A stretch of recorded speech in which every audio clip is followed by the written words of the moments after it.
ask the chair of the next panel to commence the panel right away. I negotiated the timings with her.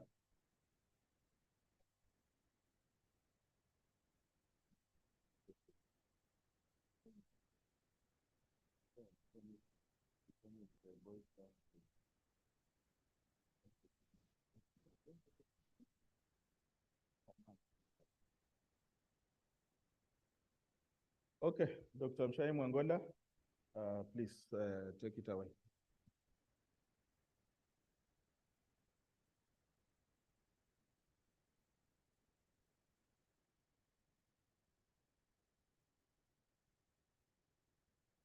Good afternoon, everybody. Hey, Codesria. We are celebrating 50 years and we sound like we have gone back in time. Good afternoon, everybody. Excellent. That's the spirit we are celebrating. And by the way, I'm going to keep you on my toes, your toes as well as mine. You know, I was saying to the ES that one of the many echoes of this moment is that 20 years ago, we were here at the 30th anniversary in Dakar. And we had a panel called Nurturing the Next Generation at this very time slot, the last time slot of the day on the fourth day. And there are two sides of the coin to this. The first one is that people are tired. But my friends, we've only done 50 years. Why are you tired? It's a good thing that we end with looking forward. It's a good thing that we can bring all the layers of everything we have said. I've asked my panelists, I know each of them will start with saying, I'm a child of Codesria. We're going to take that for granted. I'm going to ask them, they may do some reflections on their journey. But really, for me, I'm going to do this for you so you don't have to do it. We will start, first of all, on just thanking the people. Have you been inspired and encouraged and affirmed by everything we've heard today? Have you? Come on, let's say thank you. I just think it's really great planning to have this conversation because we've only done 50 years. And when Bio stands here at the centenary, he will say the first 50 years were just the beginning.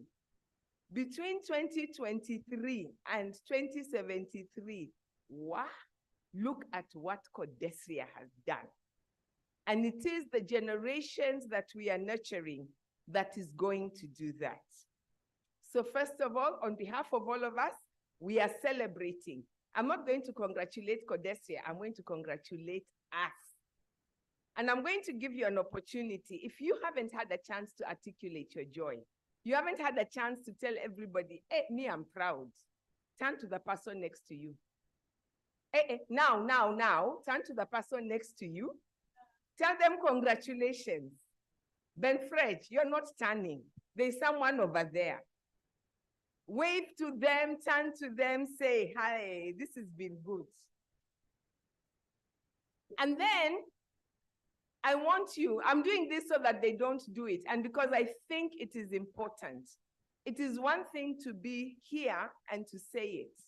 It is one thing for every one of us to articulate in our hearts how grateful we are. Ladies, can we ululate? Aye, that's the best we can do. Okay, people, me, I'm a humanist person, I'm an art, I'm a cultural person. Thank you. Thank you. Now let us all do it together. Gentlemen, I'm coming to you. You have to beat the ladies. Ladies, 1, 2, 3, go. Codesria is in the room. And the ladies are only 30%, I was told, of the people who are here. So gentlemen, can I hear you beat that with a cheer?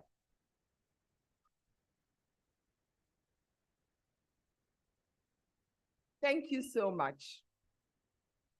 Indulge me, because as we think about the journey we have traveled, as we think about who has nurtured us, as we think about who we are nurturing, as we think about those who have gone and left us, those who are here but who are not present, those who we are being inspired to make sure that they will be with us in the next General Assemblies and other Codesria initiatives.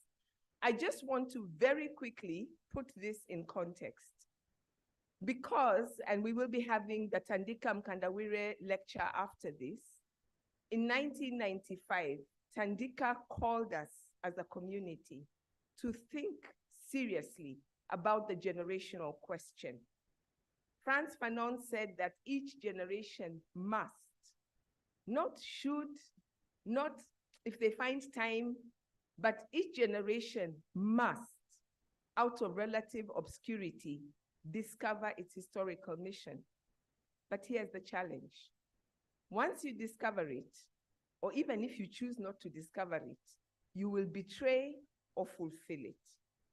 And today we've been bearing witness to the generations that have come before us and the way they have met the historical challenges of the moment. We also recognize that as generations come and go, there must always be intergenerational solidarity because generations do not work in silos. So as we move from thinking about the many boundaries we have been talking about this whole week, disciplines and approaches to work, spheres of work, those of us who are in the academy, in civil society, in policy and political spaces, as we thought about the challenges of the gender boundaries, we finish by thinking about how we can work across generations by nurturing each other. It is fitting that in his article, The Three Generations, Tandika Mkandawire also invoked our lecturer this evening, Mahmoud Mamdani, who is delivering his lecture this evening. And in that article, Mamdani challenges us to take seriously the responsibility of nurture, because if we don't, there are consequences.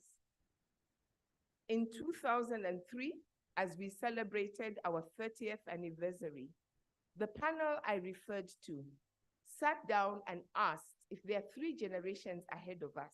What about us? We, the 4th generation. I cannot pass this moment without saying that today, one of that panel, Godwin Mulunga, is our executive secretary. Another member of that panel, Nanekwi Anidoho, is on the executive committee with me. And yet another of that panel, Ato Onoma, has been our head of research. I believe our generation has taken seriously the challenge of giving back to Codesria, but we have only just begun. And I note that in this room, we have not only maybe the 1st, but the 2nd, the 3rd, the 4th, the 5th, and maybe the 6th generations. So yes, I know we are tired. I know it has been a physically, mentally, and emotionally demanding day. And I refuse to rush this, even though we will try to make our presentations concise, because I know how good Codesria is at paying attention to the priorities. So I am going to invite members of what I think are different generations to share with us what it means to be a member of those generations, to look beyond thinking of it as simply being an accident of history, but to tell us what are the epistemological or other characteristics guiding their identification with the generation or generations they identify with, the concerns they are facing, the specificities of the historical moment that they think define what they're doing, the understanding of what it means to nurture or to be nurtured, their understanding of the history of Codesria, their commitment or lack of it to its vision, agenda, and priorities. Because the truth is, we need each other. Please join me as I welcome the following speakers to this panel. I will invoke the presence of Professor Puleng Lekambula. She's not here, but you all heard from her.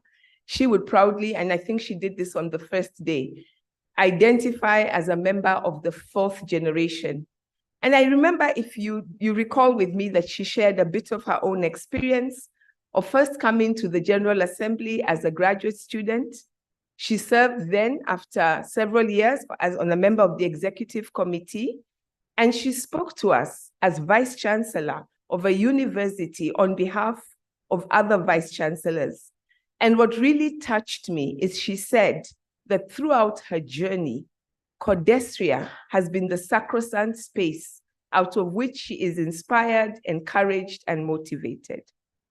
I will leave the rest of my panel to identify who they identify with, but let me just introduce them and then I will ask each of them just to come one after the other. The first of our speakers, in a way, doesn't need much introduction. Brahim Mushid has become a very dear brother. We serve together on the executive committee. He comes to us from the Université Kadi Ayad in Morocco. My sister Therese Felicity Azeng, who comes to us from the University of Bertoua in Cameroon. I am so itching to say things, but I won't because we have worked a lot and she's been one of the people who I consider a peer mentor in a way, but we will see whether you identify with the fourth generation. And then I am so thrilled that we have Kudos Adebayo of the University of Ibadan, Nigeria. Kudos, I'm really excited you are here because he has worked tirelessly throughout this entire General Assembly as a rapporteur. I love his spirit. Every time I have seen him in the corridors and in the rooms, he is smiling, he is greeting everybody. He reminds me of what it means to come into a community and find your purpose. I think this is your second GA. And if this is who we are going to leave CODESRIA with, Bayo and everybody who put your concerns in the room, we are in good hands. Brothers, sister, welcome. Right?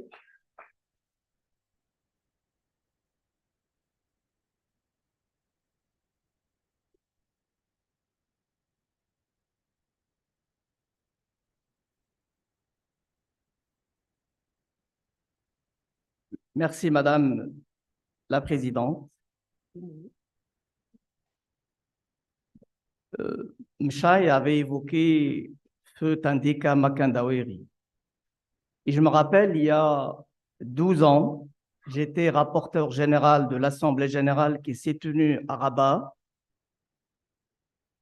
Et lors d'une séance plénière, Tandika avait dit, je cite, « La recherche en Afrique doit vivre à travers les jeunes qui ont pour mission de prolonger leurs aînés en comptant sur leur intelligence. Maintenant, en s'inspirant de la typologie établie par les démographes, il est possible de distinguer deux catégories de jeunes chercheurs en Afrique.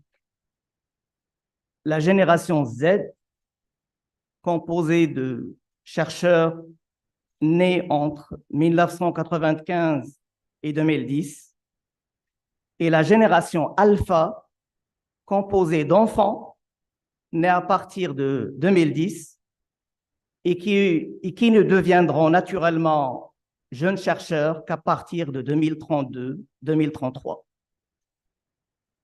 Partant de ces deux observations, je vais tenter de partager avec vous une modeste réflexion sur les perspectives du CODESRIA en matière de formation et de renforcement des capacités de ces deux générations. Je commence par dire que l'une des fiertés du CODESRIA est d'avoir reconnu la génération à la fois comme catégorie d'analyse et comme composante de son système de gouvernance. Au cours de ces 3 dernières décennies, en fait depuis le 2e mandat de Makandaweri, beaucoup de choses ont été faites. Outre les programmes dédiés exclusivement en partie aux jeunes, que nous connaissons tous, le CODESRIA a volontairement intégré la génération en tant que thème transversal dans tous les cycles de programme. Cette ligne directrice a été tracé non seulement pour transmettre des connaissances et des méthodes, mais aussi et surtout pour transmettre les valeurs et l'ADN du Code Esria. Le Code Esria a donc fait ce qu'il fallait faire. Maintenant, qu'en est-il des résultats ou ce que les économistes préfèrent appeler la performance? En réponse à cette question, je dirais qu'aussi bien du point de vue quantitatif que qualitatif, la moisson est bonne. Les résultats sont bons. Le Code Esria a été et reste une véritable pépinière de formation et d'encadrement de jeunes chercheurs. La présence dans cette salle d'au moins 3, voire même 4 générations, X, Y, Z et Alpha. Non, Alpha pas encore. On est la preuve. Aussi, le Code Esria est la seule institution de recherche en Afrique qui possède ce que Goodwin avait appelé le premier jour des enfants, moi je les appelle des ambassadeurs, un peu partout en Afrique. Néanmoins, ces résultats très encourageants ne doivent pas nous laisser indifférents. Je considère qu'autour du modèle conçu par le Code Esria depuis le début des années 90, il y a place pour des améliorations. Ces améliorations doivent néanmoins tenir compte de l'évolution du profil du chercheur en sciences sociales. À mon avis, le chercheur en sciences sociales aujourd'hui est un profil que je qualifierais de chercheur frustré, non résigné et virtuellement engagé. Ce profil s'est dessiné à travers la combinaison de 4 principaux facteurs: la reconnaissance, la confiance, la complexité et la connectivité. Brièvement, pour chaque facteur. Le premier facteur, la reconnaissance. On est tous d'accord pour dire que beaucoup de nos jeunes chercheurs aujourd'hui ont le sentiment de ne pas être suffisamment entendus par leurs aînés. Ils ont aussi le sentiment d'être disqualifiés par les représentations sociales. C'est normal, ils se comparent, par exemple, aux sportifs de même génération. Par rapport au deuxième facteur, on a tendance à observer la baisse de confiance des jeunes dans la recherche, en particulier dans les sciences sociales. Cela est dû probablement, je ne suis pas sûr, à la crise de rentabilité des doctorats en sciences sociales et donc au manque de perspectives en matière d'emploi stable. Le troisième facteur qui impacte la construction du profil des jeunes chercheurs est celui de la complexité de beaucoup d'objets de recherche. Cette complexité est devenue une valeur intrinsèque à la connaissance et s'explique là aussi probablement par la complexité des faits scientifiques, mais également par l'essor des approches constructivistes au détriment de l'approche normative. Le dernier facteur a trait à la connectivité. Je ne vais pas entrer dans les détails. On sait que, à des degrés différents au niveau des pays, nos jeunes chercheurs aujourd'hui sont ultra connectés. Et les générations futures le seront encore plus. Ils ont accès facile à l'information. Et en même temps, ils sont actifs sur les réseaux sociaux, non seulement pour promouvoir leurs travaux et entre guillemets se vendre, mais aussi, et on l'oublie souvent, pour militer à leur manière dans la sphère publique. Les systèmes de recherche ont tendance à accorder plus d'importance à la visibilité du chercheur et moins à la qualité de leurs travaux. C'est l'effet open access. Plus on est visible, plus on est lu, et plus on est lu, plus on est cité, et plus on est cité, au plus on maximise la chance de publier dans des revues indexées. Les 4 facteurs que je viens d'exposer doivent être, à mon avis, pris en compte pour redesigner le code extérieur. Avec les jeunes, naturellement, tout en préservant l'ADN de l'institution. Et cela passe par l'adoption d'une approche systémique articulée autour d'un certain nombre d'actions simples, peu coûteuses et probablement prometteuses. La première action est celle de la sensibilisation à travers le renforcement de la confiance des jeunes dans la recherche en tant que patient et pas forcément comme métier. Aussi, on doit peut-être faire sortir nos jeunes du syndrome des résultats de la recherche.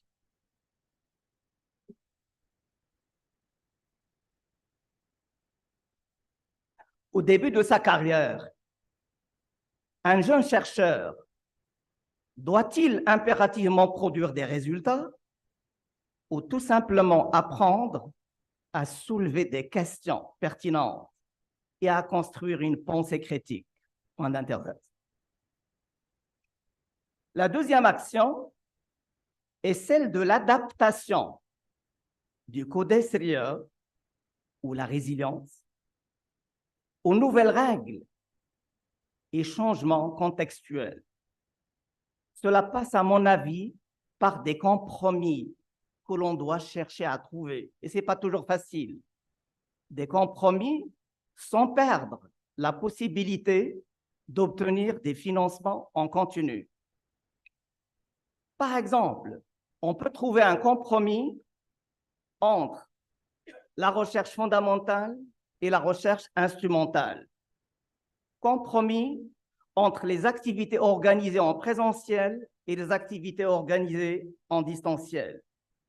Compromis entre les papiers à présenter sous forme de communication et les papiers à présenter sous forme de poster, pourquoi pas. Compromis entre les papiers dans des revues indexées et les papiers pour les jeunes, éventuellement sous forme de working paper. La troisième action est celle du perfectionnement des programmes de recherche dans le sens d'une forte connexion intergénérationnelle. Le code extérieur peut mieux faire.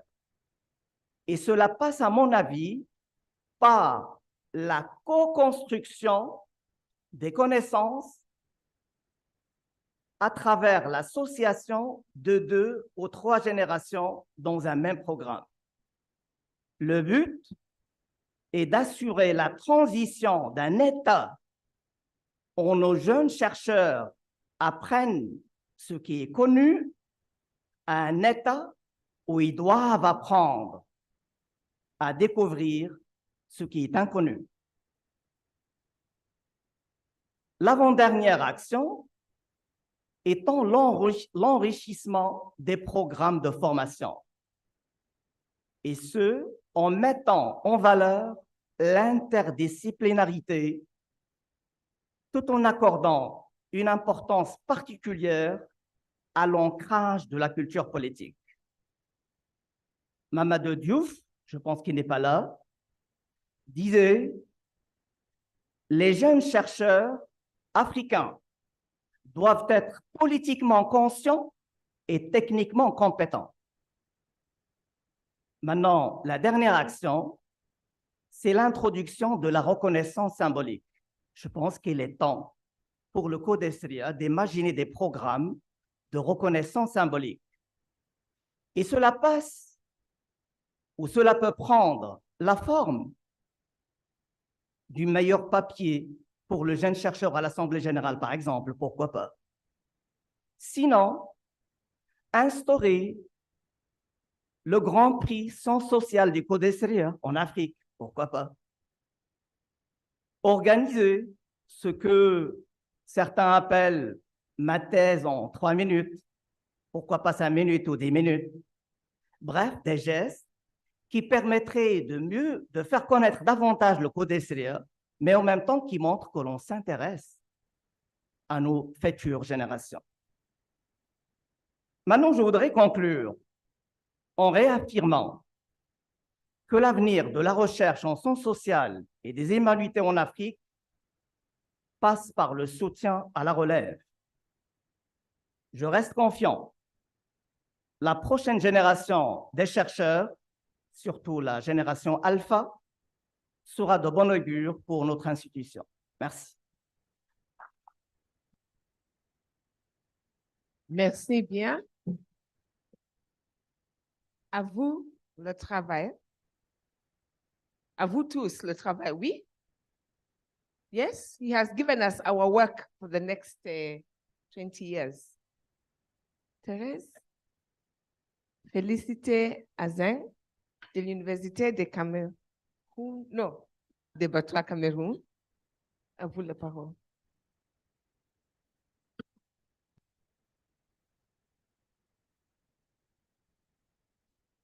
Alors, bonsoir à tous. Merci à Mchaï de me passer la parole. Je ne vais pas perdre beaucoup de temps à remercier, même comme je vais quand même le faire, le CODESRIA pour l'invitation déjà à participer encore une fois à une assemblée générale, mais surtout à participer à ce panel qui nous montre que nous avons parcouru un grand chemin et que ce chemin est assez reconnu. À la suite de Brahim, j'ai la chance d'être comme lui économiste, et à la suite de tous ceux qui sont passés avant moi, je voudrais redire, même comme on a dit que ça a été dit déjà, que je suis une enfant du CODESRIA et je me considère comme une ambassadrice du CODESRIA, et je pense que tout ce que nous entrevoyons de faire, ou alors tout ce que je me propose de faire avec le CODESRIA, c'est dans cette optique-là. Seulement, l'orientation que j'avais prévu de donner à ma présentation vient d'être changée après avoir écouté mon frère et ami Brahim, qui, encore une fois, comme je le dis, est économiste comme moi et dont m'a fait percevoir quelque chose de crucial que j'aimerais partager avec vous. Et je vous prie de bien vouloir pardonner l'embrouillement peut-être qu'il y aurait dans certains aspects. C'est dû à beaucoup de facteurs. Brahim l'a dit, le chercheur ou alors le jeune chercheur en sciences sociales aujourd'hui a un profilage clair. Il l'a donné tel qu'il l'entend. C'est quelqu'un de découragé, désengagé, qui cherche la reconnaissance, la confiance, mais dans un monde complexe et très connecté. Moi, je voudrais proposer, Brahim, et tout le monde présent ici, un autre type de profil dans lequel je me reconnais et ce que j'ai observé au fil du temps. En effet, je suis arrivée au CODESRIA en 2007. Enfin, mes premiers contacts avec le CODESRIA ont eu lieu en 2007, où j'ai eu la chance d'être invitée en tant que très, très jeune chercheur. Je crois que j'étais encore en ce qu'on appelle master aujourd'hui, la révision ou alors l'adoption du plan stratégique du CODESRIA qui avait eu lieu au Caire en Égypte. Et à cette occasion, j'étais très surexcitée, très contente, très heureuse d'avoir été invitée. Mais j'ai été surprise à mon retour de vraiment d'être l'accueil qui m'avait été réservé en tant que jeune chercheur et l'adoption dont j'ai bénéficié au sein de ce groupe. Et je crois que véritablement, c'est l'ADN principal du CODESRIA à cet effet-là. Mais entre 2007 et 2023, le profil du chercheur africain, du jeune chercheur africain, a véritablement changé. Le jeune chercheur africain est jeune, bien entendu, parce que de plus en plus, on se retrouve en année doctorale ou alors plus avant, vraiment très, très jeune. Le jeune chercheur africain est ambitieux et il est rêveur. Ça, ce n'est pas nouveau. La plupart d'entre nous l'avons été, je pense que les plus anciens également. Je ne sais pas si je suis de la 4e ou de la 5e génération, je suis quelque part au milieu, on va dire. Le jeune chercheur africain est très connecté, cela a été dit. Ça veut dire qu'il sait exactement ce qui se passe dans le monde et à quel moment cela se passe. L'information est donc parfaite, plus ou moins. Et comme Brahim doit le savoir et les économistes dans la salle, l'information est une richesse et c'est un facteur clé. Ce qui pose donc aujourd'hui le CODESRIA dans le marché global de la recherche en sciences sociales, non plus en Afrique. Oui, on est des Africains, le CODESRIA est porté par les Africains, pour les Africains et pour le monde, mais le CODESRIA aujourd'hui se retrouve dans le marché mondial de la recherche. Comment il faut se positionner donc de ce point de vue-là? Parce que les jeunes chercheurs avaient tendance, de ce que j'ai compris, de tout ce qui a été dit aujourd'hui, de se tourner directement vers le CODESRIA qui était pour eux un élément de facilitation et d'accès à la recherche, un élément de promotion de la recherche. Mais le jeune chercheur aujourd'hui sait exactement quels sont les autres think tanks ou alors quelles sont les autres organisations de recherche dans le monde auxquelles il pourrait accéder. Et il sait très bien quelles sont les conditions de publication et de promotion dans ces aspects-là. Ça veut dire qu'aujourd'hui, le CODESRIA en réalité est en concurrence. Et la concurrence a ses règles. Les règles de la concurrence nous amènent à être performants, mais surtout à être innovants. Autrement, on se laisse distancer. Si aujourd'hui, nous avons encore beaucoup de chercheurs qui trouvent dans le CODESRIA comme nous une maison mère dans laquelle nous sommes prêts à nous engager et nous sommes prêts à porter, à être des ambassadeurs, on doit aussi savoir qu'il y a d'autres organisations qui proposent plus, sinon mieux. Et comme je l'ai dit, les jeunes chercheurs aujourd'hui sont informés de ce qui est proposé ailleurs. Donc le CODESRIA est à la fois dans un défi de concurrence, de performance, mais aussi d'innovation. Comment est-ce qu'il faut donc le faire à l'heure actuelle? Donc, comme j'ai dit, les résultats sont connus. On en a parlé depuis le début. La masse des chercheurs formés par le CODESRIA est impressionnante dans une diversité culturelle, diversité linguistique, diversité disciplinaire, diversité de points de vue, etc., etc. La diversité également du CODESRIA se révèle à travers les points de vue et les savoirs produits au fil des 50 dernières années. En même temps aussi, et nous l'avons dit, la place des jeunes au CODESRIA a été centrale et c'est un acquis qui constituera à jamais la richesse propre du CODESRIA. Mais aujourd'hui, comme je l'ai dit, comment faire dans un univers concurrentiel? Je pense que le CODESRIA, ce matin, certains présentateurs l'ont dit, son avenir va se dessiner et sera lié à l'avenir de l'Afrique dans le monde. La recherche en Afrique connaît les mêmes problématiques que la plupart des pays africains, les problèmes de financement, les problèmes de leadership, les problèmes de vision, etc., etc. Donc, comment est-ce qu'on fait pour s'insérer là-dedans? Je pense, à mon sens, à mon humble avis, que les mutations politiques, sociales, environnementales, etc., etc., s'imposent de la même manière à nos États qu'au CODESRIA. Il faut donc trouver un moyen de résilience pour s'adapter au nouveau contexte mondial. Et cela passe par plusieurs facteurs.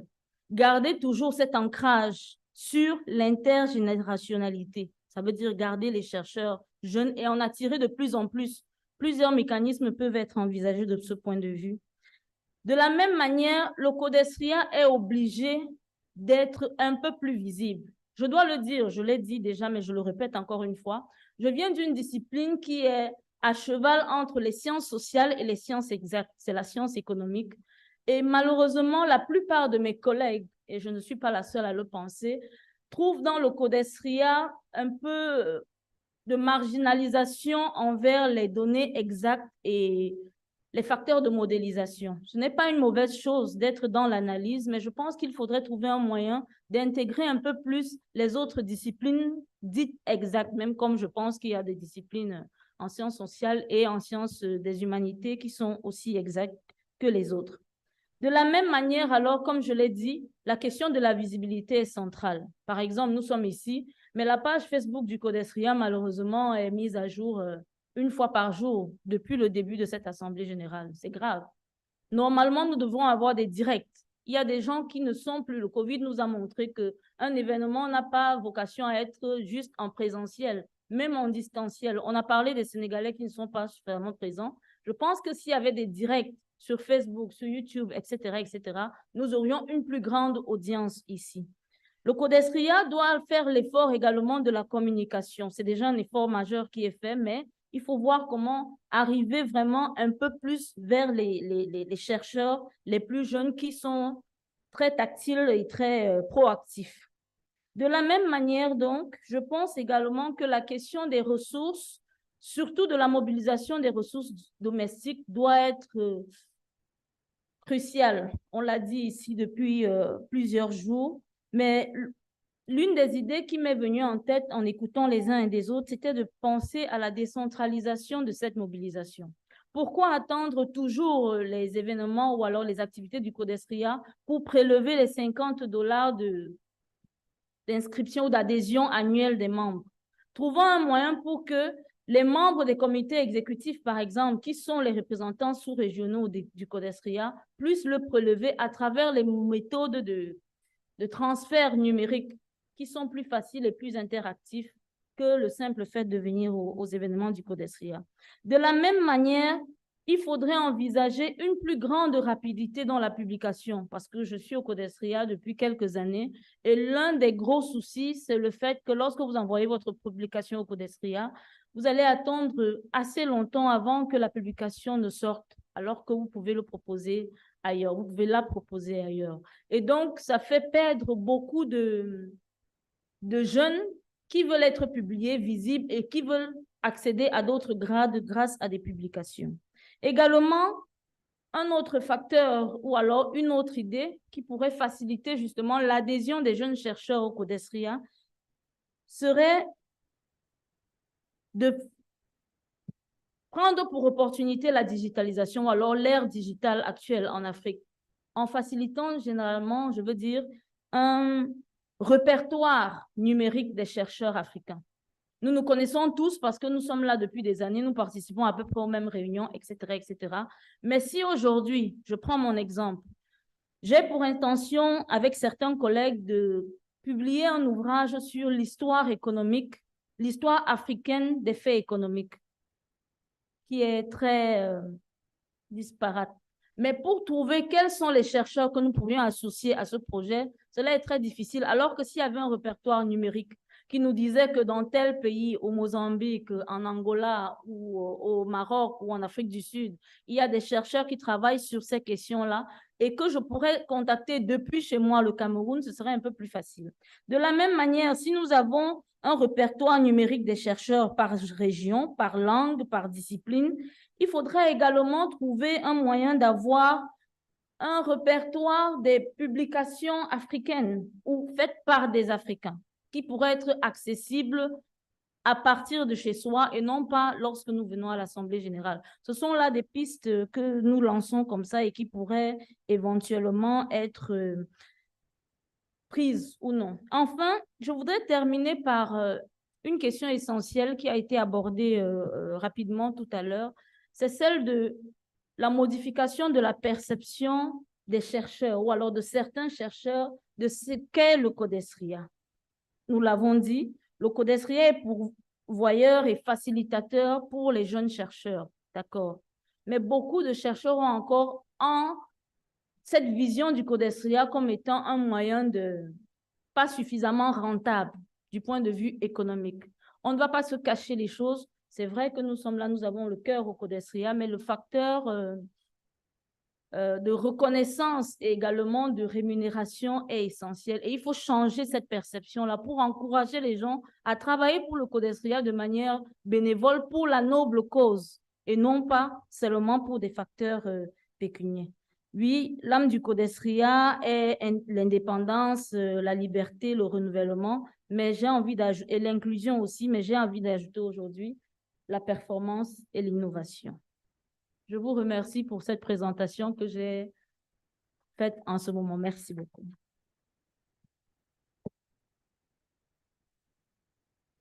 Merci beaucoup. We now have another profile, and the challenge is, please go ahead as he prepares. No. 15. Go ahead, go ahead. The challenge we now have on the table, Bayo had earlier said that the concern that every ES carries on her or his shoulder is going to be, will I be the last one? I think the concern in the room is, will we be the last generations? And if we do not want to be the last generations, how do we make ourselves the kind of community that those who are out there want to come into, and those who are on the fringes making their way in want to stay and commit to?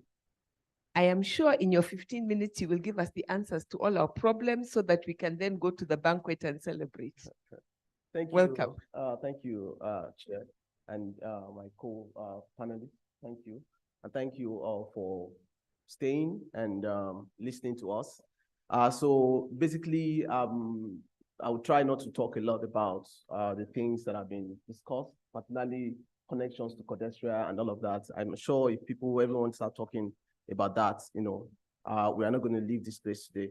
So what I try to do really is to reflect, because as I learned at some point when I was assigned to speak on this panel, that the purpose is to reflect. But I approach that within the context of the lived experience, of what it means to be an early career scholar, particularly reflecting on my place, on my location, in Nigeria, and try to think about this big issue that we've been discussing all along, within that frame. So I have like a tentative idea of the title that I'm presenting. So what I asked was, nurturing for what? For grounding the materiality and pressures of early career scholars in African knowledge ecosystem. Training and nurturing the next generation of knowledge producers is a challenge confronting many African universities. We have a good knowledge of why Africa must and should nurture the next generation. We understand, for instance, that availability of high quality talent and research capacity will uplift African economies and societies. We also know that we can gradually reverse the gap in Africa's knowledge contribution to global knowledge production, where despite having 12% of world's population, the continent contributes around 1% of global research outputs. We know still that without a critical mass of thinkers in our universities who produce knowledge for social transformation, the continent likely has no way of escaping the many entrapments that hold it down. However, the challenge of nurturing the next generation did not start today. For decades, many researchers have identified and discussed the myriad drivers of the issue, from national government neglect and institutional dysfunction to the increased commercialization of higher education and global accumulation logics and brain drain. In this talk, I plan to refrain from revisiting and engaging with these drivers, as many researchers in the room we are in right now and outside of it have devoted efforts towards diagnosing them. Instead, I intend to ground the issue of nurturing the next generation of intellectuals autoethnographically, based on my experience at an early career in an African university. My intervention focuses on highlighting how discussions about what I call next-gen nurturing must be placed side by side with the theology of nurturing, that is, what purpose it seeks to achieve, and how the materiality of intellectual labor in some African universities is working against the achievements of the hoped end of nurturing process, which I believe ought to be nurturing to retain. I want to point out that discussion should move from mere nurturing to remain. To do this, we need to amplify conversations around materiality and precariousness of intellectual labor and life in Africa as it affects early career scholars. In my view, the bread and butter of intellectual life must take center stage in next-gen nurturing conversation. Suppose we zoom in on this condition of being among early careers. So if we do that, we may appreciate why, despite the training fellowships and grants, more and more of the best African trained PhDs are departing African universities for greener pastures in the West. I decided to take an ethnographic approach because for a long time, tales of suffering in African universities have been discussed in hush-hush, even though colleagues lament and circulate lamentations of other colleagues in small and community groups. including social media apps. Such stories are not systematically curated nor disseminated publicly. When stories enter the public sphere, senior scholars hyper-interpret and depersonalize the stories gathered. They remove themselves and spoke in the third person, thus burying deeply personally consequential experiences of lives in scientific abstractions. Whereas researchers are talking about themselves, there's a methodological and epistemic imposition to distance oneself as a criterion for objectivity, of rigor, and of validity of claims. I have challenged this view in another place, so I will not spend time to discuss that. But my contention essentially is that in avoiding telling and archiving stories of precariousness characterizing intellectual labor and life in Africa, we downplay the materiality, shaping the attraction, nurturing, retraining, and retaining of early career scholars in African Center of Knowledge. By not talking about the issue of talent retention, post-nurturing from a personalized standpoint, we are refusing to acknowledge the entrenched alienation, shame, and unfreedom that shape academic life, which in turn forced out early career academics from African universities. So I put a subtitle here, Pressure One. So there's pressure. Academic life journey at crossroad of pandemic, strike, and Japa blues. I started my post-PhD career in the Institute of African Studies, University of Ibadan, Nigeria, in 2019, 5 months after defending my PhD thesis in the Department of Sociology of the same university. I was 35 years old. 6 months into the job, I married in March 2020 when Lagos COVID lockdown rule took effect. Also, in the same March 2020, the Academic Staff Union of Universities declared a 2-week warning strike. After 2 weeks, ASU called a total and indefinite strike, lasting for 9 months, ending in December 2020. While the strike lasted, the government withheld salaries. There was another strike in 2022, which ended after about 8 months. The salaries of lecturers were not paid up till today. The government insists, and now with the backing of the judiciary, that those who strike should not be paid, even though only teaching stopped and many academics continue conducting research and publishing. We can, and many people have, of course, raised questions about the grounds upon which ASU argues that the government should pay university lecturers during strike. What I want to highlight, however, is that my academic career and journey as a family man in Nigeria started within this context of pandemic, strike, and zero earnings. I was not alone in these. Many of my peers in public university in Ibadan and around the country were in the same situation. To survive, many relied on loans and gifts from friends and family. On my part, the journey, the money I saved, during PhD training helped to cushion the effects of economic hardship. What is interesting, though, is that even in the normal times when there's no strike, I am persistently constrained to financially support myself through other means and from funds realized under the profession to which I commit my day-to-day labor. A significant reason for this enforced self-care and support while in the service of government and society is that lecturers' salaries have remained the same since 2009, when ASU reached an agreement with government to review wages every 3 years. To get a sense of loss of value to salaries in Nigeria, note that officially it was $1 to 50 naira. Today, the exchange rate is $1 to 802 naira. That's officially. So your monthly take home can hardly take you home. While feeling alienated, the seriousness of one's precarious condition comes into critical view and turns to shame when we meet colleagues outside Nigeria. For early careers who are highly mobile through travel grants, our status as abject cosmopolitan is revealed when we go to restaurants in the US, for instance, and realize that our take-home could only buy 2 or 4 meals. One is also confronted by one's objectivity when in the company of an African colleague based in the US or Europe. So some act awkwardly after learning about the value placed on your labor by the Nigerian state. Also, through the encounters and interactions with colleagues based in African countries, where the condition of academic work is relatively better, it becomes even more apparent how much exploitation characterized one's relationship with Nigerian university and state. I recall once when a South African colleague commended how much I was publishing and joked that I must be rich that year.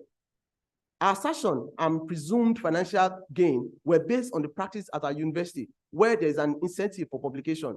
When I told her my university does not reward such, she asked, "So why are you doing all this work?"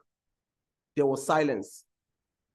So from there, I moved into exactly what is also happening within. So to get a clear sense of why that pressure, had become really compounded.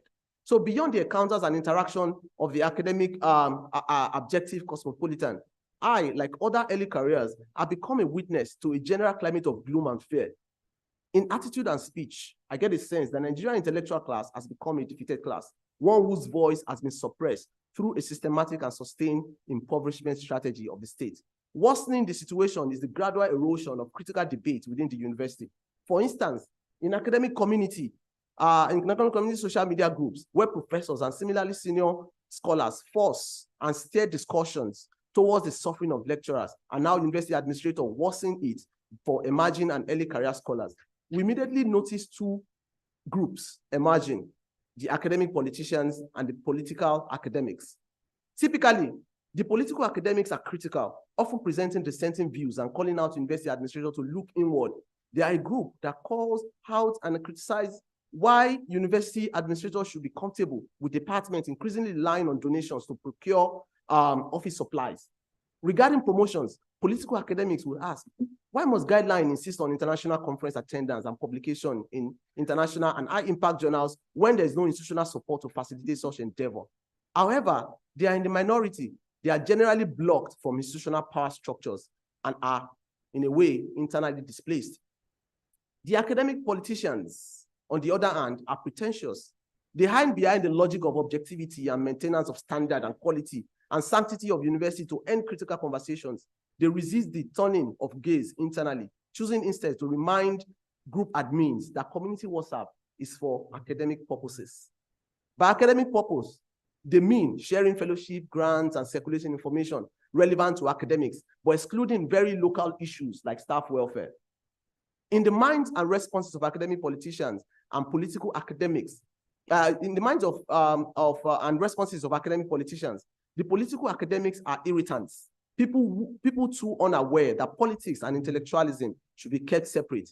This group is in the majority. They control university structures, shape policy directions, and influence recruitment within the university.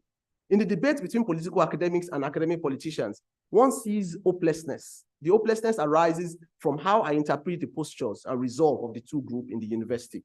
First, the academic politicians do not care about early careers and are sure that the university has done you a favor by employing you. Recruitment-wise, they rely on steady supply and nurturing of mediocre to remain in their positions.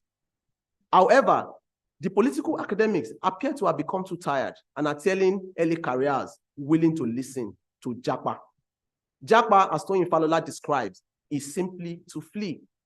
Indeed, since the last industrial action that left many Nigerian academics socially, economically, and psychologically battered, many young Nigerian scholars started talking to their feet, as we say in Nigeria. Talking to one's feet is advising and taking one's advice to flee. All over the country, those recently employed are rejecting appointments because of the precarious condition. Or of course, if a state university offered, based on autochthony and whatnot, offer employment to 4 people, only one person took up the job. And the person that took up the job was the only person not from the state that the university is based. The university is therefore forced to employ what is available, not what is desirable for knowledge production. Several reports from university administrators all over Nigeria and from academic union this year alone confirm that scholars are indeed taking flight.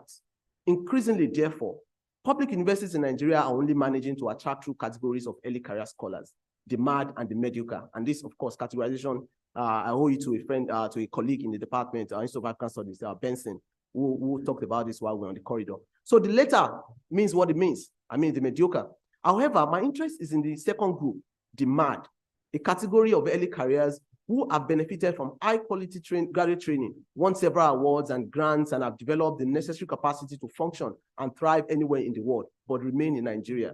In choosing to stay, the mad early careers are calculative, but a lot of them also, at the same time, feel that their skill will be of better use in their home country. Given the surrounding pressures, however, more and more of the mad are worried about the hopelessness in the university system and becoming concerned about being entrapped. So the last main section of my work is asking, why are you still here? The future of nurturing next-gen scholar. Aro Shegbe wrote, Nigeria offers a relevant reference for evaluating the tragedies of African intellectuals in their deemed relation with the states. The late precarity of Nigerian academic labor is of a curious elasticity that keeps giving way to uncomfortable, degrading, and choking adjustments. Portraits of our lives would show that we receive a living wage that cannot sustain life. We face the burden of expectations when the structure that should drive the attainment of such expectations are absent. Working space is not conducive for deep thinking. We service the university under intense constraints, while made to feel that investing our blood to improve university ranking is right, just, and worthy. Thus, early career scholars in Nigeria feel concerned and uncomfortable. For most of us, JAPA pressure has become pressing to ignore, such that in the public universities of the mad and mediocre, how long it takes to remain mad and stay put is only a matter of time. In closing, I cannot generalize my perspective about the problem plaguing the task of nurturing the next generation of scholars in Africa. Still, based on conversation with peers, from other parts of Africa, some similarity exists with other African countries. Another point is to restate that nurturing to retain must be at the front burner, with the material condition of academic life firmly placed at the center of our analytical and programmatic frameworks. Several reflections from the first plenary up to this evening recognize the need to pay attention to the materiality of academic life on the continent. CODESRIA must advocate for restoring intellectual labor as dignified labor in African countries.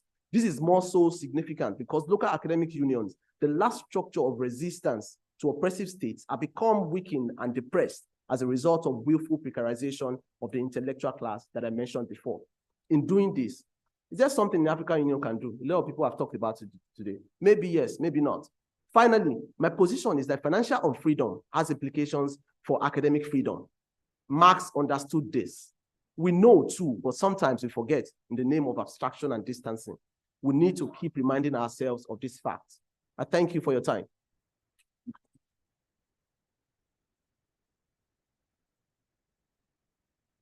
So the challenge is back right in the room. Thank you so much for that absolute, the honesty. It's actually taken us back. Mkandawire told us the second generation left. And we are being told, we may be cooking a very good meal. We have worked hard to find the right ingredients. We have marinated the food. We've done all that. But the people who will be eating it are those people out there. So the challenge is we may be nurturing, but nurturing for what? For who? Is it fair for us to expect those we are nurturing to stay? This is actually interesting because Therese said we have to make people want to come into the community. But the question we are being asked is, are we asking too much of this generation? Asking them to stay in conditions, asking ourselves to work in conditions that really do not favor the production of what we actually want, our vision and our agenda. Should we all be talking to our feet? Are we going to remain quiet when the generations we're working hard for are talking to their feet? I want you to come, we said, I don't want you to tell me, I know we are children of CODESRIA. We are grandchildren, we have discovered our aunties and our matriarchs. It's very interesting. Nobody said I am an uncle or something, but that's a whole other debate. I want to come to you. What for you is the priority? How do we get about it? I know that you are the one standing between yourselves and the big celebration. I've been given a time limit, so I will take a couple of rounds of comments and questions. I'm not so sure we're asking them to answer the questions. They have provoked us to think. As we do that, I know we are tired, so I'm going to give you a chance to stretch. Can I see anyone from the first generation here? Just raise your hand. Okay, we have one person from the first generation. Second generation, this is two. This is your chance to raise your hand. Hey, Jimmy, you can be more proud. Yes, you are the sole representative of your generation. There's another one, two. Third generation, even less. And people are very tentative. They're putting their hands here. Fourth generation. Okay, Naneko has put 2 hands. Okay, I'm also there. Therese wasn't sure. I'm doing this to illustrate that the impetus of Codestria is moving from the first, second, third to the fourth, fifth, sixth, fifth generation. They have even decided they're not identifying. Sixth generation. Okay, one at the back, two, he was not sure whether he's staying or talking to his feet. Anybody who doesn't know where they belong and are not even sure they want to belong, Shadrach Nasongo, you are part of my generation and you refuse to. We have seen you. I will talk to you afterwards. Okay. Okay, so at least I have others who are saying we are here. Let me hear you. The mic is going around. Hands. Let me start at the back. I see one hand there, two. I'll come to three. Okay, so 1, 2. Okay, now hands are going up. 1, no, there was 1, 2, 3, 4, 5. And then I'll come to this side. So those 5. And please, we have a banquet to go to. Concise, precise. The mic, yes, right over there. And we're working on a problem together, intergenerational work on this. Thank you. Thank you. My name is Igor Balcha. I work for University of Bristol, originally from Ethiopia. On this generational issue, I understand, I like the way that Thandika characterized them in that very important book. But I wonder if we can dig deeper, and because we are in a very scientific, academic, social science conference, but I don't think it will be wise to throw concepts in a much more crude sense. So for the sake of clarity, what are the elements that are using to define the generations? For instance, this is my first GA, for example, but do I belong to a particular generation because of my age? Or is it because of my ideological orientation? And also, like there's sociologically speaking, you have potential generation and also an actual generation. Those who have exposed to a particular kind of social historical processes, challenges, so that they may have the opportunity to develop common worldly views and attitudes. For instance, COVID is one particular thing that we all have experienced. Depending on your socioeconomic status, depending on your, at the global scale, on a number of levels, the way that it has affected us is not always the same, but it's a challenge by itself for everyone. So I wonder if there can be further, I'm not just targeting to anyone, but at least if Codestria can continue to use this trend of identifying African intellectuals based on generations, I wonder if we can do it in much more scientific way so that it becomes one particular academic exploration and a way of articulating various issues and also identify differences and variances within generations, supposed generations as well. Thank you.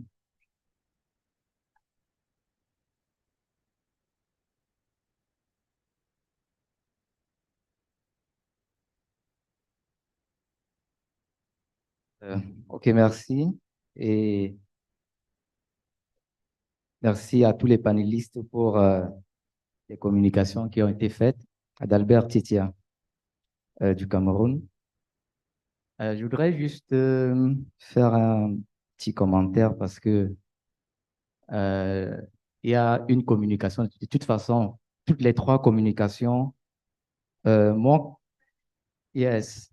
quand même fait penser que peut-être qu'il y a des choses qu'on considère comme des détails, parce qu'on a été ici à parler je pourrais dire des grandes choses, la gouvernance, politique, etc. Mais il y a une question qui a été posée. Quelle est la perception que les gens ont de Codestria? Du coup, je me suis demandé si on avait des données là-dessus. Parce qu'on est ici à produire des données sur les autres. Et même dans les appels à communication qui ont été faits, nous avons présenté sur les autres, mais qu'est-ce qu'on a présenté hormis les communications orales? en termes de données de terrain sur le CODESRIA? Quelle est la perception qu'on a à différentes échelles, locales, nationales, régionales, mondiales? Quelle est la perception qu'on a du colorage? Je pense peut-être que, pour aller à deux petites propositions simples pour terminer, peut-être que ce 50e anniversaire, en fait, 50 ans d'existence du CODESRIA devrait donner l'occasion peut-être de lancer cette enquête de perception. Et peut-être qu'on aurait même dû faire cela avant d'arriver ici. Et peut-être aussi qu'il faudrait que dans les thèmes de production scientifique pour 2024, qu'on encourage une petite production critique que les uns et les autres pourraient faire en termes d'analyse sur l'institution. Merci.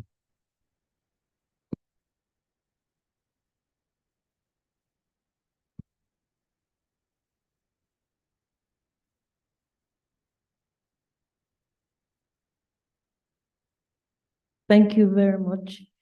Great presentations. And I think that these evening sessions have been very touching and emotional for me in particular. CODESRIA year and month of birth coincides with mine. So in many ways, the reflections also coincide with my thoughts about my life. Okay, so I started teaching about 28 years ago in the university as a graduate assistant. And then you can imagine Nigeria. My name is Doyin Aguru, University of Ibadan.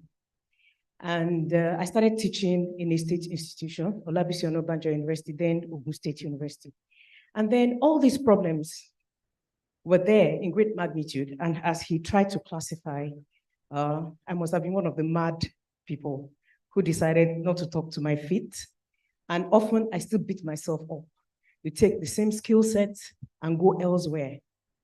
You would get like 100 times the value instead of slaving, where you won't get, the kind of commensurate, support for what you're doing. But two things. I had a sense of purpose, and I just thought the students I had the privilege to teach, I had the responsibility to mentor, even though I wasn't sure of what was going to happen, but I kept encouraging them. So let me say that most, if not all of them, that have become academics are not in Nigeria. They've all spoken to their feet with my full encouragement. In fact, once they remain, I ask, what are you still doing? I expect you to go, and so on. So I think that whether we're encouraging them to leave or to stay with them, however we classify it, is the responsibility of the older generation to consistently encourage the younger generation, give them all the support we can muster. Then talking about CODESRIA, the future for CODESRIA. Well, so you can imagine, this is my second GA. I tried to come in. I was never selected for one reason or the other. And I'm happy that I'm here, despite the fact that that's why I don't know where I belong, okay?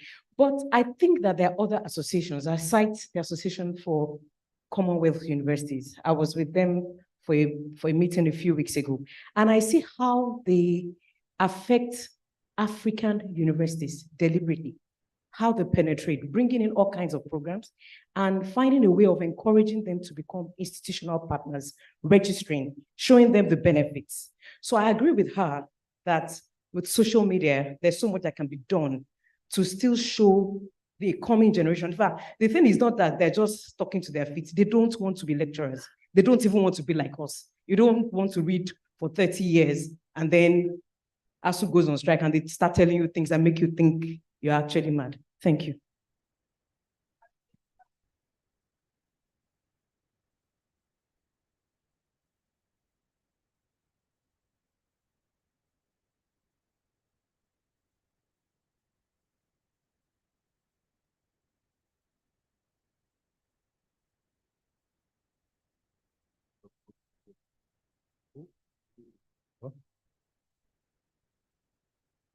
En fait, je prends la parole cet après-midi parce que je me serais reproché de n'avoir pas pris la parole pour avoir vécu les 50 ans du CODESRIA jour pour jour, parce que j'étais là pour le jour de la création du Codestria avec Samir Amin.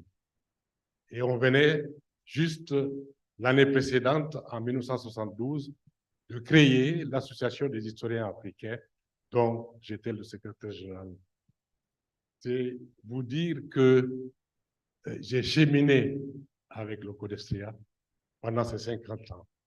Et j'ai été secrétaire exécutif adjoint de 1987 à 1990. Et étant proche du Codestria, de par mon domicile et par mon lieu de travail à l'Université de Dakar, pendant les 50 ans, je n'ai cessé de venir presque tous les jours au Codestria, en dehors des 3 ans pendant lesquels le Covid nous a chassés.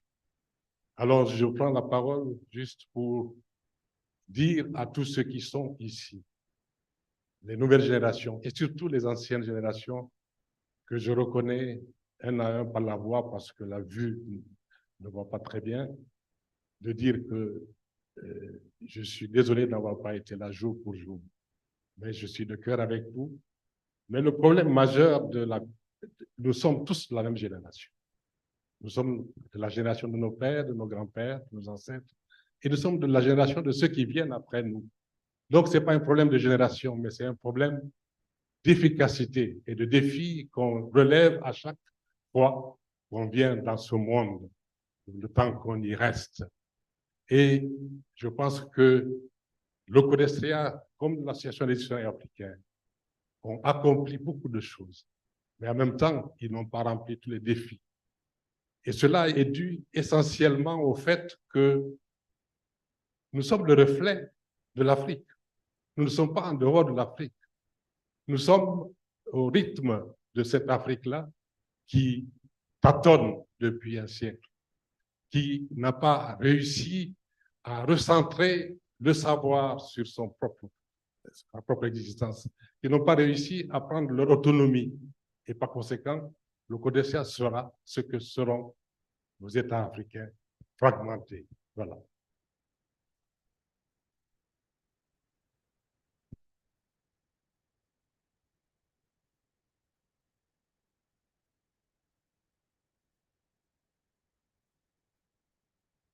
Merci, Madame la Présidente. En fait, dans le même sillage, je remercie les panélistes pour leurs approches et les solutions qu'ils ont proposées pour intégrer les jeunes. On a eu droit à des analyses axées sur les âges.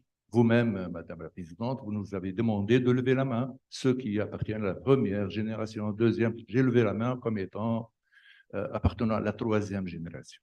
Mais mon réflexe de sociologue me pousse à dire que finalement, l'analyse en termes d'âge peut nous impliquer en erreur quelquefois, car nous sommes tous jeunes en fait. La jeunesse, ou bien l'AVS, c'est un état d'esprit, n'est pas une question d'âge.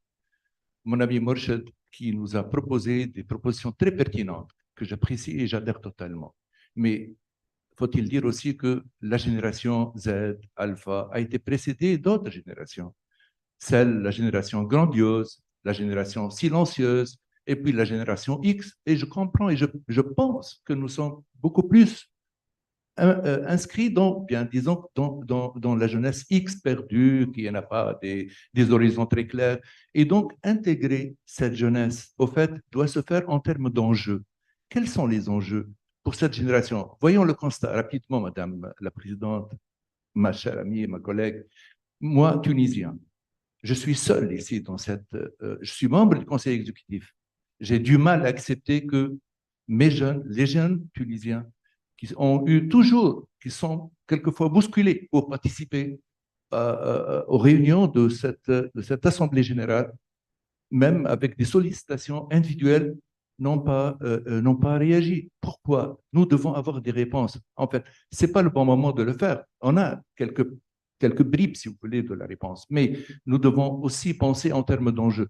La génération actuelle peut être motivé aussi, et non pas en termes, peut-être bien le bénévolat, comme l'a dit Thérèse, c'est bien, mais bénévolat, tout simplement, c'est peut-être très réducteur, je pense, qu'il faut aussi trouver d'autres solutions à l'intégration des jeunes. Restons tous jeunes, nous sommes, là je me réfère au bon texte, au très beau texte de Pierre Bourdieu, la jeunesse n'est qu'un mot, qui est un très très beau texte, donc je vous remercie tous pour vos propositions, et merci.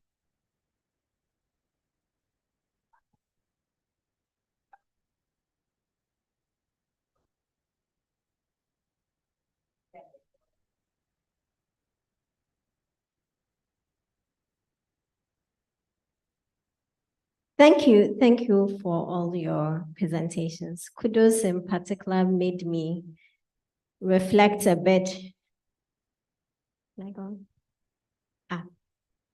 Made me reflect about how mad people survive. And madness is not necessarily a bad thing. I think Sankara said you need a certain amount of madness to actually, bring about fundamental change. And thinking about myself, I thought community is important. Imshai mentioned some members of the community of like-minded people that I found in graduate school, communities of people at the University of Ghana that I could see myself joining, including Georgie Chikata, Kusiaduman Kwampofo, Prof. Tichwa Minu, and so on and so forth. And just the idea of a community that I felt like I wanted to devote my life energy helping. I do have to say that it's a little more difficult now because that community is shrinking. You talked about what is happening in Nigeria. You mentioned that it's happening in other parts of the continent. But remember, there's also a global phenomenon of increasing corporatization of universities, increasing managerialism. Universities are trying to survive. They are looking for money. They are being told they have to run more like a business. So when I was coming in, I thought, okay, I can trade off. This is like a vow of poverty. I won't make money, but I'll have my freedom. I'll get to engage with ideas. I get to engage with, people I want to think with and so on. Even that you're not getting now because the space for academic freedom, for thinking, for being an academic is being constrained within these spaces. And as you said, the kinds of communities you need to keep on going, the kinds of political academics who will speak up and who will challenge the system are also shrinking. Not to end on a pessimistic note. So the more positive thing I'd like to say is that I think that's even more reason why we need Codestria, because this is the space that people can come and get rejuvenated and get those values and get those ideologies and get those communities that might persuade them that it is worth retaining that amount of madness to stay on the continent and to keep going on.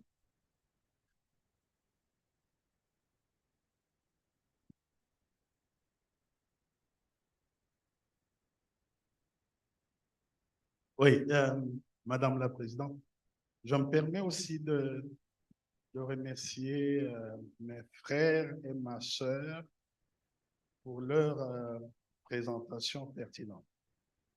Peut-être laissez-moi me présenter. Je ne voulais pas le faire, ce n'est pas dans ma nature. Je m'appelle Emmanuel Kabenge Lempinga. Je suis natif de la République démocratique du Congo et je suis professeur à la faculté de médecine de l'Université de Genève. Je suis donc un peu le Codestria de la diaspora. Alors, une question et puis un commentaire. Ma question s'adresse à mon frère Brahim.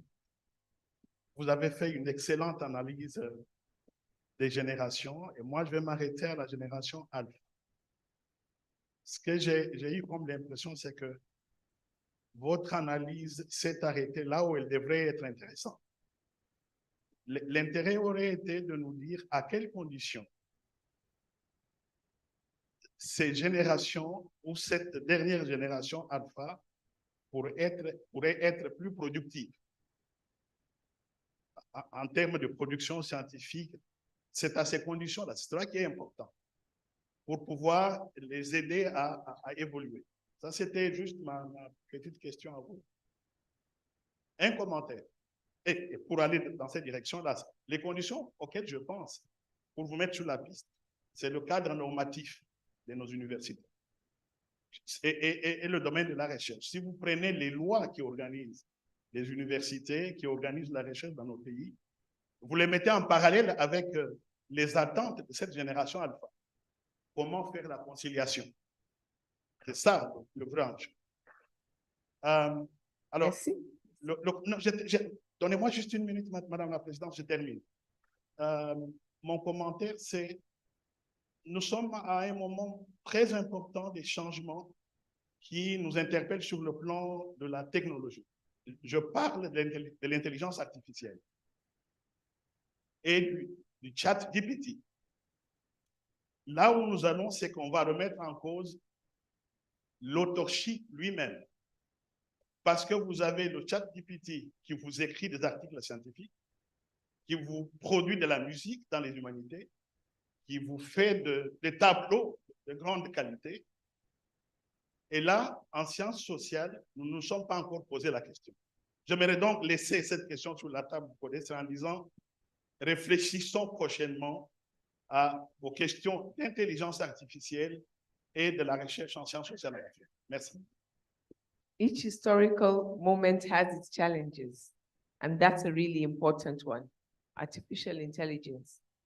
Thank you very much. My name is Adisa Lemialo. I am from the University of the Western Cape. I would like to say that I'm happy and grateful that I'm one of the beneficiaries of CODESRIA's initiatives for mentorship and funding. I would like to ask this question. This is my first General Assembly. I wanted to know if there is, for instance, a representation or representative of emerging researchers in the highest decision-making body of CODESRIA. And if not, wouldn't you think that that would be a good step forward? The other one is, we have heard so many challenges related to emerging researchers. And one way, for example, we can discuss the question of nurturing is through creating a network of emerging researchers. And this, I feel like this is a perfect opportunity. So maybe we can start a WhatsApp group because every time we hear a lot of challenge, a lot of structural challenges, systemic challenges, I think creating a network would be one way of circumventing those challenges through a Pan-African and transnational collaboration. And thank you. I thank you because that's an excellent, the ES has come on stage so he can take notes of what he needs to do. And tomorrow, I hope you will be here for tomorrow because we will be addressing some of those issues also in the meeting. I'm going to come to each of you. Don't try to, some of this is just putting things into the room. Please let me say that each of the panelists has actually done work in this area. And I'm afraid today they only had, I told them 12 minutes. I knew they would take 15. But please have time to engage with the work that they have put out there and also to talk to them, especially on questions of how have they defined, what are the challenges they're looking at. They took some work that's really, really nuanced and layered and had to really reduce it into 15 minutes. So if they don't answer to that, that is why. But let me start, instead of always leaving the youth to the end, let me start with you.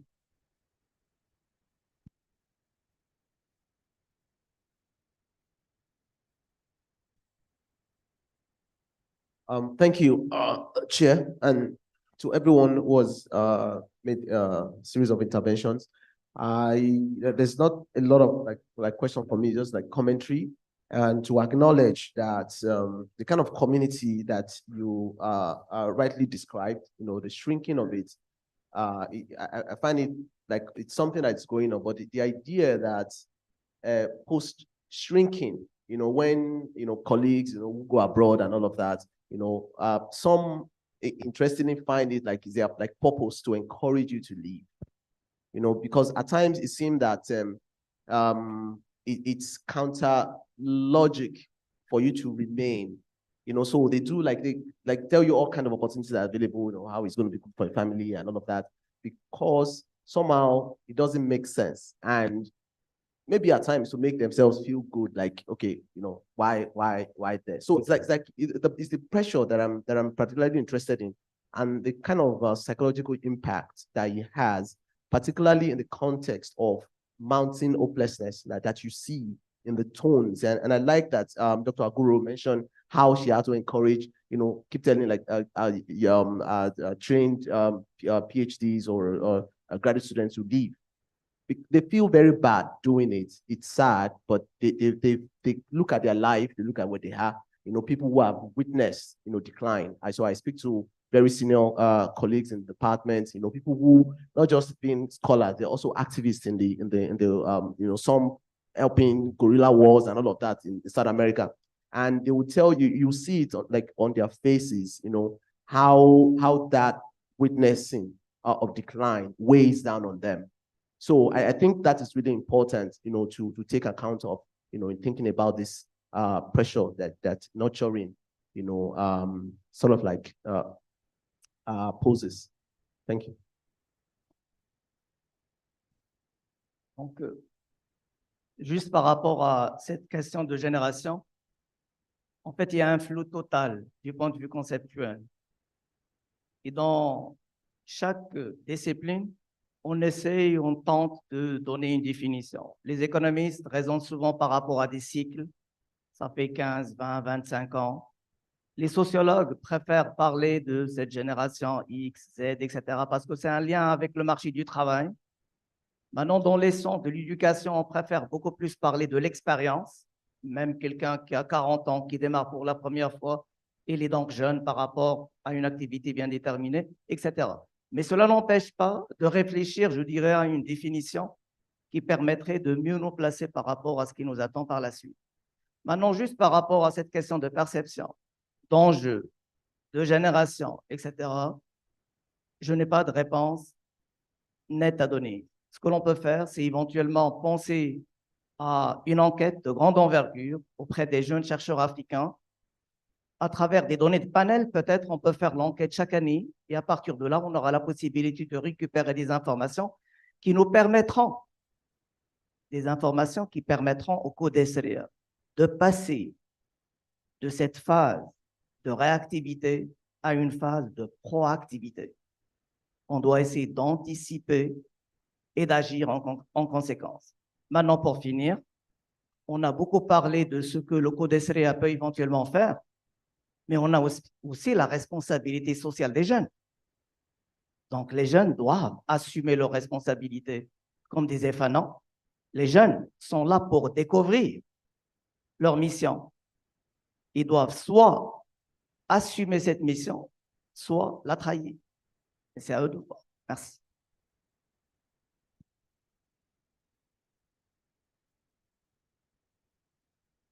Si c'est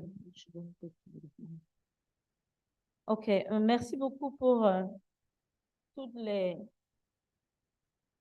commentaires, les ajouts. Il n'y a pas eu véritablement de questions qui nous a été adressées, et tant mieux, parce que, en fait, comme cela est revenu, la relation de chacun au CODESRIA est personnelle, et donc c'est très subjectif. Et il faudrait maintenant penser, comme je pense que notre boss ici l'envisage, de voir vers quoi est-ce que nous tendons. Comme nous l'avons dit, et quelqu'un l'a repris ici, le CODESRIA est à l'image des États africains et même du continent dans son ensemble, dont les challenges sont les mêmes.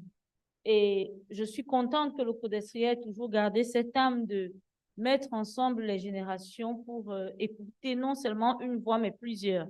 Peu importe ce qu'on entend par génération, c'est une question d'âge, d'expérience, d'appartenance, etc. Mais nous devons rester vraiment focus sur les questions essentielles qui nous intéressent et qui intéressent notre continent et inclure la majorité à cette question-là.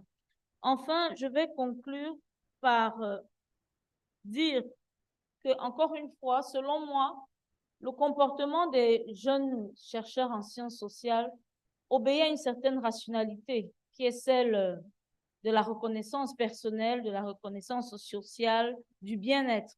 Et le CODESRIA, malheureusement, ou alors heureusement, j'ai envie de dire, est obligé de s'insérer dans cet nouvel environnement concurrentiel en matière de sciences sociales, en matière de recherche scientifique, en matière de domaine académique, de think tank, etc. Donc, dans 50 ans, je pense que ceux qui seront là, peut-être nous aussi, nous serons la génération des anciens, des tantines, des tontons, etc.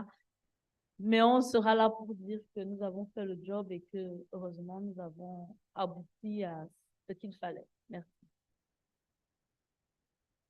I really want to thank, first of all, the panel, because they've done such a good job of reminding us that this is still a current question. In some ways, some of the old questions are coming back with nuance. Some of them have, there's work that the original generations, the ones who founded Codestria, did. And they did well, and we don't need to revisit, but then there's also work that we have to always keep doing, and then there are always new challenges. So I want to thank each of you. I want to encourage you not to talk to your feet. I'm speaking to an entire generation, and to commit that the rest of us, Nanaikuya, the same way you are nurtured, as your community shrinks, we must also continue to grow it and to become the seniors who are doing the nurturing. I thank you for your insights in that even as generations who, and I don't want to use the word older because it's not about age, but who have gone further in their career, do their best to nurture, each generation must also nurture itself, and it must nurture the ones who are coming. Finally, let me also thank each one of you for staying, for thinking, for continuing the conversation. If I may, let me end with these words from a poet whom I respect very deeply, Kofi Awuno. And this poem, it's only one verse, says this. I think it is a thought for us to carry as we go on with our celebrations. When the final night falls on us, as it fell upon our parents, we shall retire to our modest homes, earth-sure, secure that we have done our duty by our people. We met the challenge of history and were not afraid. May that be the testimony of every one of Codestria's generations. Happy 50th.